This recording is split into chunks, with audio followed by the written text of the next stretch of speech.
Back. ಈಗ ಕಾಂಗ್ರೆಸ್ ಸರ್ಕಾರಕ್ಕೆ ಅತಿ ದೊಡ್ಡ ಶಾಕಿಂಗ್ ವಿಚಾರ ಅಂದ್ರೆ ಎರಡೂ ಇಲಾಖೆಗೆ ಸಂಬಂಧಪಟ್ಟಂತೆ ಇಬ್ಬರು ಸಚಿವರ ಬ್ರಹ್ಮಾಂಡ ಭ್ರಷ್ಟಾಚಾರಕ್ಕೆ ಸಂಬಂಧಪಟ್ಟಂತೆ ಪಕ್ಷಕ್ಕೆ ಅತಿ ದೊಡ್ಡ ಡ್ಯಾಮೇಜ್ ಆಗಿದೆ ಅನ್ನೋದು ಬಹಳ ಸ್ಪಷ್ಟ. ಒಂದ್ ಕಡೆ ಸಚಿವ ಜಮೀರ್ ಅಹಮದ್ ಖಾನ್ ಅವರು ವಹಿಸಿಕೊಂಡಿರುವಂತಹ ನಿಗಮದಲ್ಲಿ ಇಲಾಖೆಯಲ್ಲೂ ಕೂಡ ಬ್ರಹ್ಮಾಂಡ ಭ್ರಷ್ಟಾಚಾರ ಆಗಿದೆ ಅನ್ನುವಂತ ಆರೋಪ.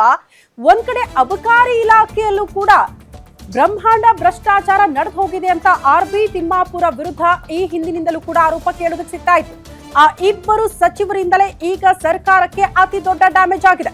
ಇಬ್ಬರು ಸಚಿವರ ನಡೆಗೆ ಹೈಕಮಾಂಡ್ ತೀವ್ರ ಅಸಮಾಧಾನ ವ್ಯಕ್ತಪಡಿಸಿದೆ ಅನ್ನೋದ್ರ ಡೀಟೇಲ್ ಸಿಗ್ತಾ ಇದೆ.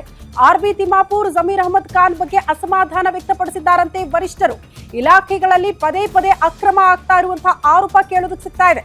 ಕಾಂಗ್ರೆಸ್ ಅಧಿಕಾರಕ್ಕೆ ಬಂದ ಮೇಲೆ ಈ ಇಬ್ಬರು ಸಚಿವರದ್ದೇ ಅತಿ ದೊಡ್ಡ ಮಟ್ಟದಲ್ಲಿ ಸುದ್ದಿಗಳಾಗ್ತಾ ಇದೆ.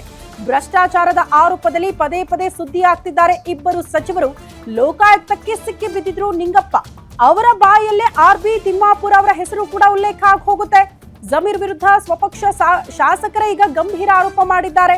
ಹಾಗಾಗಿ ಇಬ್ಬರು ಸಚಿವರಿಂದ ಪಕ್ಷಕ್ಕೆ ಅತಿ ದೊಡ್ಡ ಡ್ಯಾಮೇಜ್ ಆಗಿದೆ ಅನ್ನೋದು ಕೂಡ ಬಹಳ ಸ್ಪಷ್ಟವಾಗ್ತಾ ಇದೆ.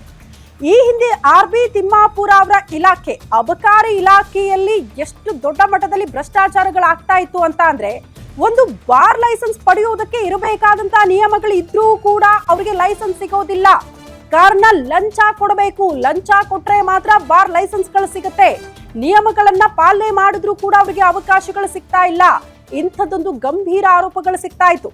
ಪ್ರಮುಖವಾಗಿ ಒಂದು ವಾರದಲ್ಲಿ ಇಷ್ಟು ಅಂತ ಹಫ್ತಾ ವಸೂಲಿಗೂ ಕೂಡ ಸಚಿವರು ಇಳಿದು ಬಿಟ್ಟಿದ್ದಾರೆ ಅನ್ನುವಂತಹ ಸಂಬಂಧಪಟ್ಟಂತೆ